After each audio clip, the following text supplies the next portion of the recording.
नमस्कार प्रिय विद्यार्थियों, हमारा नेक्स्ट टॉपिक है, चैप्टर है पार्टनरशिप अकाउंट का एडमिशन ऑफ ए पार्टनर। जब एक साझेदार को साझेदारी में प्रवेश दिया जाता है तो उसके संदर्भ में है। According to section 30 of Indian partnership act, Indian partnership act के सेक्शन 30 के अनुसार एक नए पार्टनर को तभी पार्टनरशिप में शामिल किया जा सकता है जब सभी पार्टनर्स एग्री हों।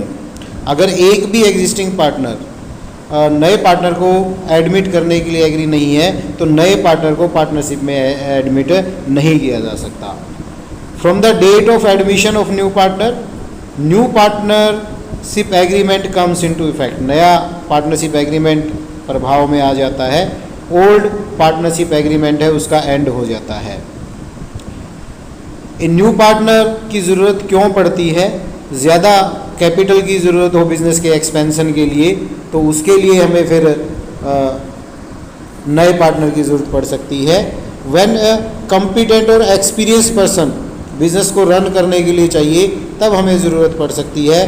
बिज़नेस की ग्रोथ के लिए किसी रेपुटेटेड पर्सन को पार्टनर बनाना भी ज़रूरत पड़ सकती है। कॉम्पिटेंट एम्प्लॉई को मोटिवेट करने के लिए पार्टनर्स बनाया जा सकता है। न्यू पार्टनर ओल्ड एज के कारण रिटायरिंग पार्टनर के स्थान पर न्यू पार्टनर को लिया जा सकता है। इन कारणों से हमें पार्टनर को बिजनेस में एडमिट करने की ज़रूरत पड़ती है। क्या क्या एडजस्टमेंट हमें करनी पड़ती है जब पार्टनर को एडमिट किया जाता है?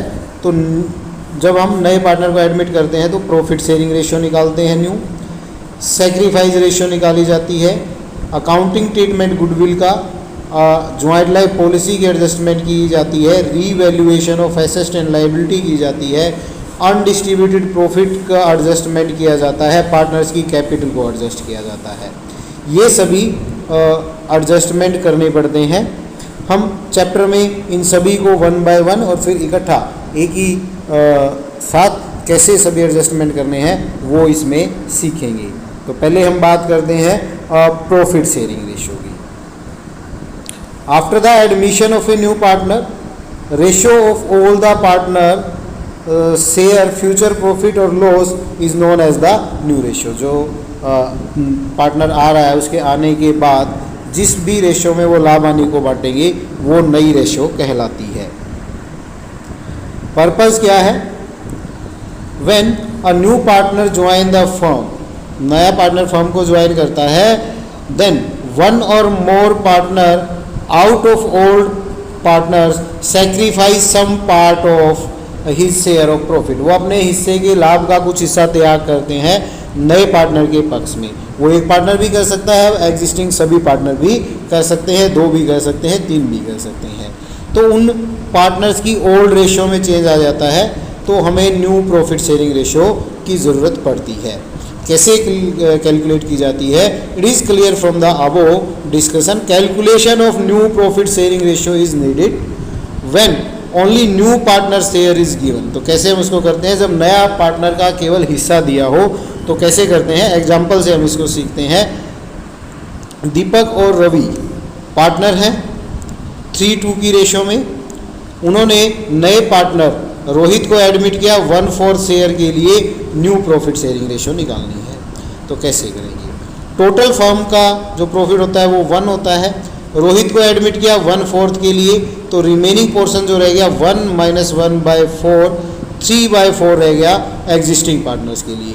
उस 3/4 को उनकी ओल्ड रेशियो में डिस्ट्रीब्यूट कर देंगे तो दीपक का नया शेयर आ जाएगा 3/4 × 3/5 9/20। रवि का नया शेयर आ जाएगा 3/4 × 2/5 6/20 और रोहित का शेयर 1/4। तो नई रेशियो आ जाएगी 9/20 रेशियो 6/20 रेशियो 1/4। सोल्व करेंगे तो ये आ जाएगी 965। इस प्रकार से हम इसमें रेशियो निकालेंगे। नेक्स्ट देखते हैं, when new partner acquire his share from old partner in certain ratio, वो पुराने साझेदारों से एक निश्चित अनुपात में अपना हिस्सा ग्रहण करता है तो फिर कैसे करेंगे? एग्जाम्पल से समझते हैं। XY पार्टनर हैं 3:2 की रेशियो में। उन्होंने Z को एडमिट किया, X surrender 1/5 of his profit in favour of Z, X अपने हिस्से का 1/5 Z के पक्ष में त्याग करता है, Y 2/5 of his share, 2/5 of his share Z के पक्ष में त्याग करता है। नई रेशियो निकालनी है। तो हम इसमें क्या करेंगे, सबसे पहले A का सेक्रीफाइस, X का सेक्रीफाइस निकालेंगे। तो X ने सेक्रीफाइस किया अपने हिस्से का 1/5, तो उसका हिस्सा था 3/5, उसका 1/5 मल्टीप्लाई कर देंगे 1/5, 3/25 X का सेक्रीफाइस आ जाएगा। फिर हम निकालेंगे Y का सेक्रीफाइस। Y ने अपने हिस्से का 2/5, Y का हिस्सा था 2/5, Y का हिस्सा था 2/5, उसका 2/5 उसने सेक्रीफाइस कर दिया, 4/25 उसका सेक्रीफाइस आ गया। तो Z का हिस्सा क्या आएगा, 3/25 उसने X से लिया, 4/25 Y से लिया, दोनों को ऐड कर देंगे, Z का हिस्सा आ गया 7/25। अब निकालेंगे X का नया, X का ओल्ड था 3/5, उसमें से उसने जो सेक्रीफाइस किया 3/25 उसको लेस कर देंगे, सोल्व करेंगे तो उसका बच जाएगा 12/25। फिर हम Y का निकालेंगे। Y का था 2/5 ओल्ड, उसमें से उसने 4/25 सेक्रीफाइस कर दिया, वो लेस कर देंगे तो Y का बच जाएगा 6/25। तो नई रेशियो आ जाएगी between X Y Z 12/25, ratio 6/25, ratio 7/25, 12/25, ratio 6/25, ratio 7/25। Solve करेंगे तो रेशियो आ जाएगी 12:6:7। तो इस प्रकार से हम उसका हिस्सा निकालेंगे। नेक्स्ट है when the share of sacrifice by the old partner is given. Old partners ने कितना हिस्सा त्याग किया वो दे रखा है, तो कैसे करेंगे। एग्जाम्पल से समझते हैं। ए बी पार्टनर है 4:3 की रेशियो में, सी को एडमिट किया 3/10 के लिए, उसने 2/10 ए से एक्वायर किया, 1/10 बी से एक्वायर किया। न्यू रेशियो निकालनी है तो ए का सेक्रीफाइस है 2/10, बी का सेक्रीफाइस है 1/10, उनके ओल्ड शेयर 4:3 में से लेस कर देंगे तो ए का आ जाएगा, पहले वाला हिस्सा था उसका 4/7, उसमें से उसने 2/10 सेक्रीफाइस कर दिया, सोल्व करेंगे तो ए का नया हिस्सा आ जाएगा 26/70। सिमिलरली बी का निकालेंगे। बी का ओल्ड शेयर था 3/7, उसमें से उसने 1/10 सेक्रीफाइस कर दिया, उसको लेस कर देंगे तो बी का नया हिस्सा आ जाएगा 23/70। तो अब नई रेशियो आ जाएगी ए बी सी की। ए का हिस्सा था 26/70, बी का था 23/70 और सी का था 3/10। इसको सोल्व करेंगे ये एलसीएम लेकर तो उनकी नई रेशियो आ जाएगी 26:23:21। फिर है sacrifice ratio. When new partner को जब एडमिट किया जाता है तो ओल्ड पार्टनर अपने हिस्से का कुछ त्याग, अपने हिस्से के कुछ पार्ट सेक्रीफाइस करते हैं न्यू पार्टनर की फेवर में। तो जो हिस्सा उन्होंने सेक्रीफाइस किया है उसकी रेशियो निकाली जाती है, उसको बोलते हैं सेक्रीफाइस रेशियो। तो कैसे कैलकुलेट करते हैं, old share ratio minus new ratio. Old जो इसका हिस्सा था उसमें से न्यू जो उसका हिस्सा है उसको लेस कर देंगे तो सेक्रीफाइस रेशियो आ जाएगी। देखते हैं कैसे करते हैं एग्जांपल से। MNO पार्टनर है 4:3:2 की रेशियो में, उन्होंने P को एडमिट किया पार्टनरशिप में। न्यू प्रॉफिट शेयरिंग रेशियो है 3:1:1। सेक्रीफाइस रेशियो हमें कैलकुलेट करनी है तो कैसे करेंगे, ओल्ड माइनस न्यू। तो M का निकालेंगे। M का ओल्ड शेयर था 4/9, उसमें से न्यू है उसका 3/7, उसको लेस कर देंगे, सोल्व करेंगे तो M का सेक्रीफाइस आएगा 1/63। फिर निकालेंगे N का। N का ओल्ड शेयर है 3/9, न्यू शेयर है 2/7, उसमें से लेस कर देंगे ओल्ड में से तो उसको सोल्व करेंगे 3/63 आ जाएगा। फिर O का निकालेंगे। O का ओल्ड शेयर है 2/9, न्यू शेयर है 1/9, 2/9 में से 1/7 लेस कर देंगे तो 5/63 O का सेक्रीफाइस आ जाएगा। तो M N O के बीच की सेक्रीफाइस रेशियो आ जाएगी 1/63 रेशो 3/63 रेशो 5/63 सोल्व करेंगे तो 1:3:5 ये उनकी सैक्रिफाइस रेशो आ गई है। तो इस प्रकार से हम न्यू रेशो और सैक्रिफाइस रेशो को निकालेंगे। अकाउंटिंग ट्रीटमेंट सीखना है। गुडविल का अकाउंटिंग ट्रीटमेंट सीखने से पहले हमें गुडविल के बारे में पता होना चाहिए कि गुडविल होती क्या है। When a new partner is admitted in the firm, he start getting share in the profit of the firm. Firm के प्रॉफिट में इमीडिएटली उसको लाभ मिलना स्टार्ट हो जाता है। वो ओल्ड पार्टनर्स ने जो रेपुटेशन होती है बिजनेस की, उसको बोलते हैं गुडविल। तो जो ओल्ड रेपुटेशन है बिजनेस की, उसका बेनिफिट भी उसको मिलना स्टार्ट हो जाता है। इसलिए ओल्ड पार्टनर उन्होंने जो रेपुटेशन बिजनेस फर्म की डेवलप की थी अपने हार्ड वर्क ऑनेस्टी से, वो उसके लिए कुछ कंपनसेशन डिमांड करते हैं न्यू पार्टनर से। This compensation is known as a goodwill. तो फर्म की जो रेपुटेशन होती है और उसको गुडविल बोलते हैं। गुडविल एक एसेट है which can not be seen and touch, जिसको हम छू नहीं सकते, देख नहीं सकते। इनटेंजेबल एसेट है, केवल उसको हम महसूस कर सकते हैं। उसका बेनिफिट बिजनेस को मिलता है, एक वैल्यूएबल एसेट बिजनेस की होती है। इंटेंजेबल एसेट है, अदर एसेट की तरह उसकी वो वैल्यू होती है। लॉर्ड एल्डर ने कहा है goodwill is nothing more than the probability that the old customer will resort to the old place, कि पुराना ग्राहक पुराने स्थान पर ही आता है। इस संभावना के अलावा गुडविल कुछ भी नहीं है। तो पुराना ग्राहक पुराने स्थान पर ही आता है, दैट मीन्स उस बिजनेस से वो सेटिस्फाई है, तभी वहाँ दोबारा आता है। तो that is known as the goodwill of business, reputation of the business which help the business to earn the extra profit. Extra profit earn करने में बिजनेस की हेल्प करता है। तभी ओल्ड पार्टनर, जब न्यू पार्टनर आता है, वो उनके द्वारा कमाई गई गुडविल में तुरंत अपना प्रॉफिट में हिस्सा लेना स्टार्ट कर देता है। तो कुछ कंपनसेशन डिमांड करते हैं, इसलिए हमें गुडविल की एडजस्टमेंट एडमिशन ऑफ पार्टनर के टाइम पे करनी पड़ती है। क्या फीचर्स हैं गुडविल की? इंटेंजेबल एसेट है, हम देख छू नहीं सकते, केवल महसूस कर सकते हैं। वैल्यूएबल एसेट है, मूल्यवान संपत्ति है, बिजनेस को इससे फ़ायदा मिलता है। ज़्यादा प्रॉफिट अर्न करने में बिजनेस की हेल्प करती है।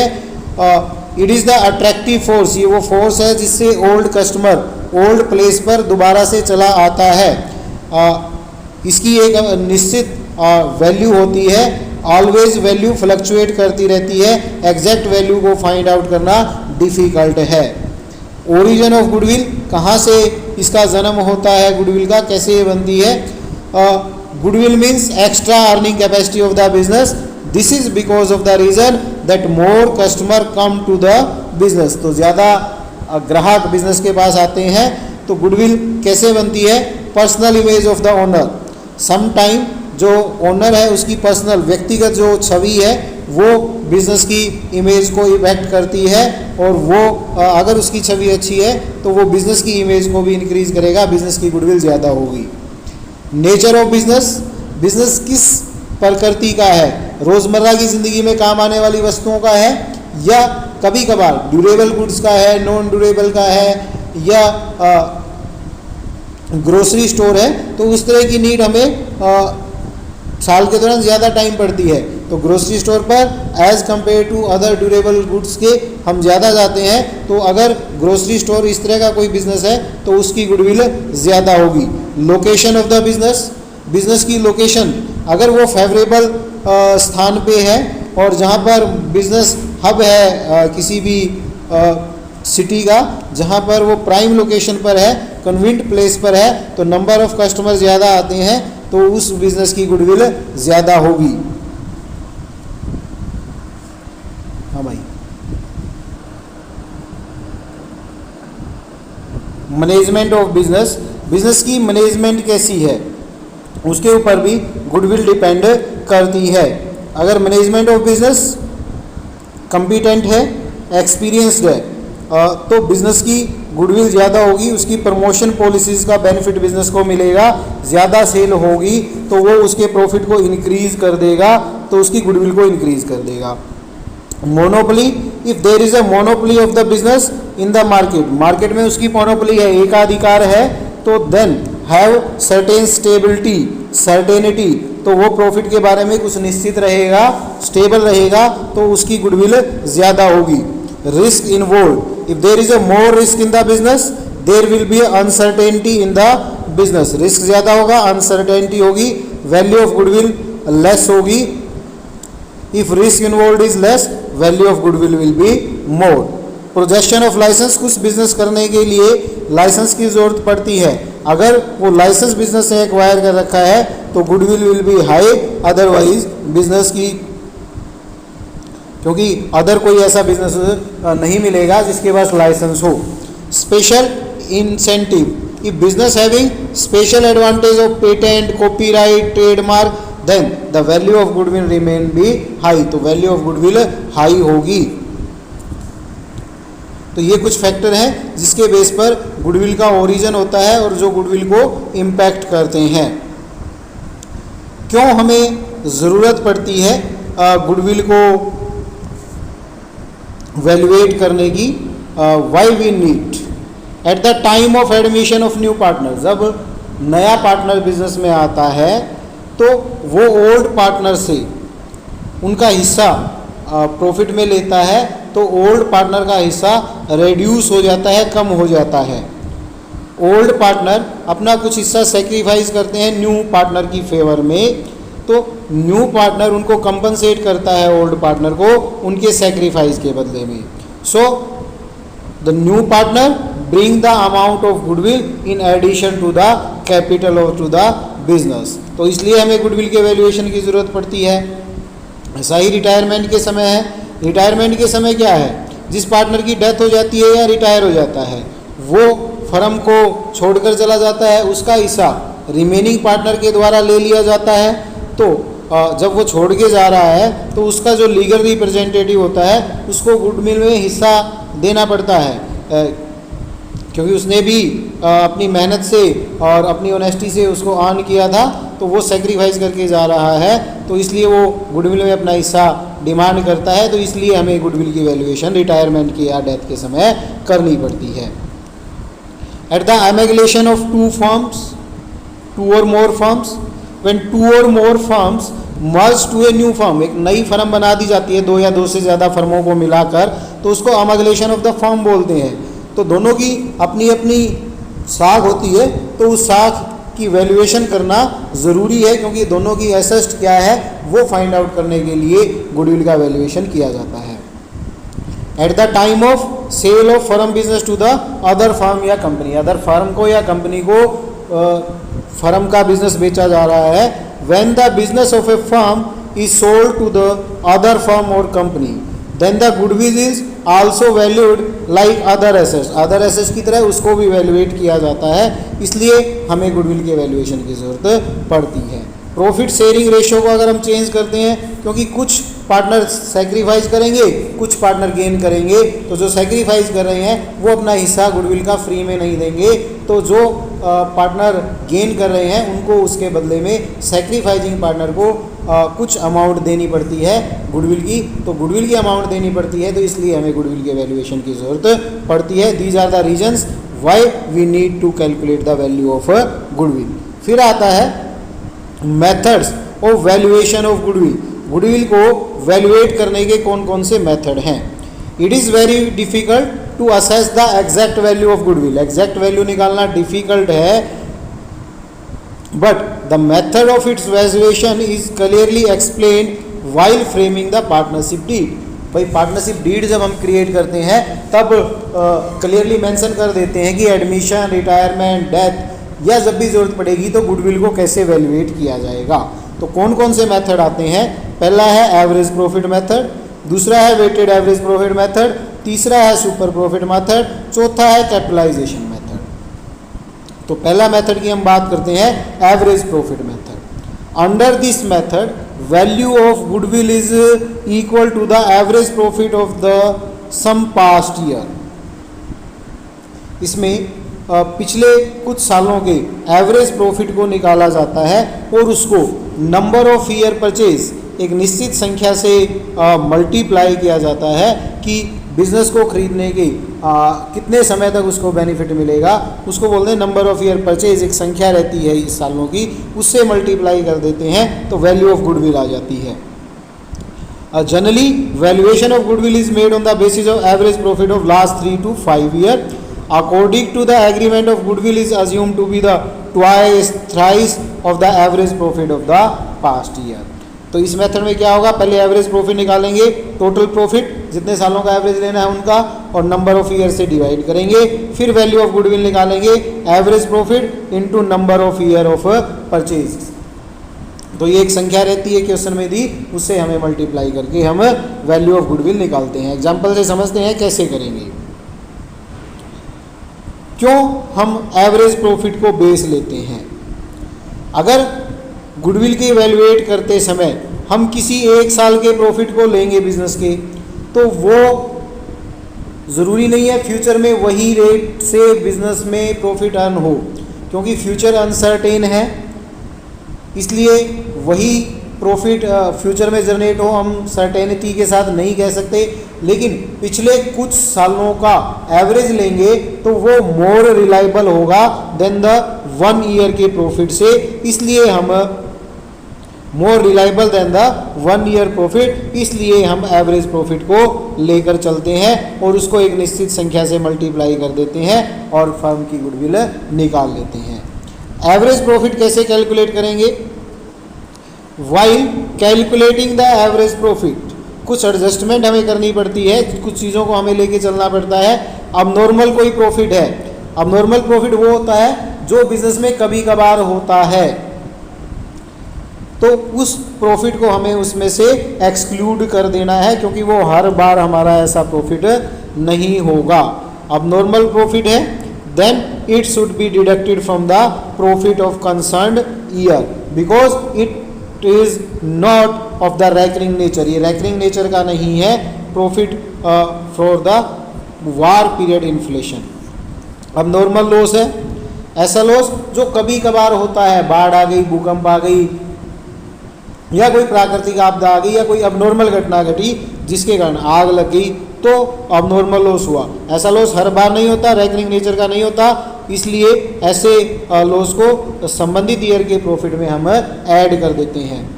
नॉर्मल एक्सपेंस, ये वो खर्चे होते हैं जो बिजनेस में रैकरिंग नेचर के हैं, रूटीन में होंगे, लेकिन कई बार क्या होता है कोई ऐसा एक्सपेंस होता है जो अभी तक नहीं हो रहा था लेकिन फ्यूचर में होगा, तो वो नॉर्मल एक्सपेंस है। उस नॉर्मल एक्सपेंस को हम प्रॉफिट में से डिडक्ट कर देंगे। इनकम फ्रॉम इन्वेस्टमेंट है, income from investment should be deducted from the income of the profit of the concerned year because उस पैसे को बिजनेस में नहीं लगाया गया, क्योंकि वो बिजनेस से रिलेटेड नहीं है, वो बिजनेस से बाहर कहीं इन्वेस्ट किया गया है। ओनर रेम्यूनरेशन है, ओनर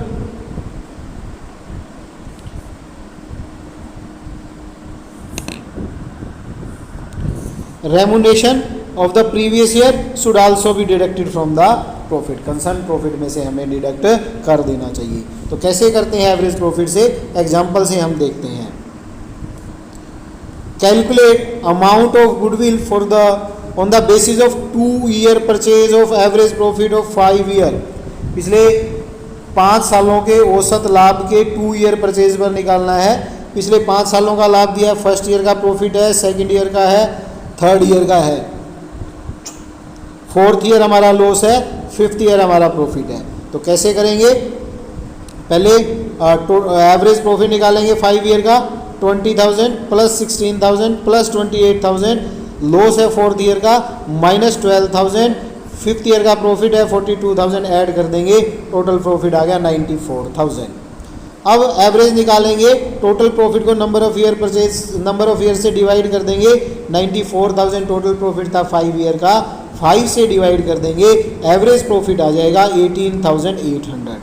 अब इस एवरेज प्रॉफिट को नंबर ऑफ ईयर परचेज से मल्टीप्लाई कर देंगे, जो क्वेश्चन में दिया है एवरेज प्रॉफिट है हमारा 18,800, नंबर ऑफ ईयर परचेज दिया है 2, मल्टीप्लाई कर देंगे तो हमारा गुडविल आ जाएगा 37,600। इस प्रकार हम एवरेज प्रॉफिट मेथड से गुडविल की गणना कर सकते हैं। एक और एग्जांपल देखते हैं। गोपाल परचेज रवि's बिजनेस, रवि का बिजनेस उसने 1 जनवरी 2008 को परचेज किया। उसके प्रॉफिट दे रखे हैं 2005 में 74,000 रुपये अर्न किए, 2006 में 66,000 अर्न किए 12,000 का अब लॉस लगाने के बाद। तो ये 12,000 अब लॉस जो है वो 2006 के प्रॉफिट में ऐड हो जाएगा। 2007 में 1,28,000 अर्न किए, 10,000 का अब गेन इंक्लूड है। तो ये अब प्रॉफिट है, इसको हम इसमें से लेस कर देंगे। 2008 में 88,000 अर्न किए, इसमें से 8,000 रुपये इंश्योरेंस प्रीमियम के फर्म की प्रॉपर्टी का करवाया गया है, वो इसमें से डिडक्ट नहीं किया गया है, एक्सक्लूडिंग है, तो इसको हम एडजस्ट करेंगे। Calculate the value of firm's goodwill on the basis of 2 year purchase, number of year purchase दे रखा है 2, on the average profit of last 4 year, last 4 year का 1 2 3 4 का ही दिया है, तो 4 ईयर का एवरेज प्रॉफिट लेकर कैलकुलेट करना है। तो देखते हैं कैसे करेंगे।